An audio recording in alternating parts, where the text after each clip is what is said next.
ત્યારે મેં આ મૂવી પ્રાપ્ત કર્યું અને આ એક મસ્ત ફેમિલી મૂવી છે એટલે દરેક જોવા જજો. Thank you so much. Bharat માતાની જય. તમને એક થોડો નાનો એવો ડાયલોગ સંભળાવું છું. જોરદાર એક્ટિંગ પણ કરેલી છે તું તો સાંભળ. મારી માએ પણ રાત દિવસ સૂતા જાગતા ખાતા પીતા ઉઠતા બેસતા દરેક ક્ષણે ઈશ્વરની ભક્તિ કરી હતી તો પણ એનો ફળ શું આપ્યો? મૃત્યુ.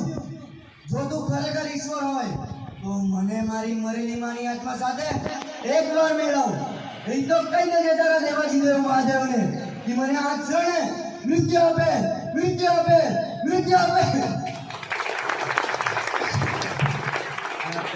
કન્યા પણ લૂઝ છે એટલે વધારે લૂઝી ડાયલોગ નથી બોલી શકતા. Thank you so much. Bharat માતા કી જય.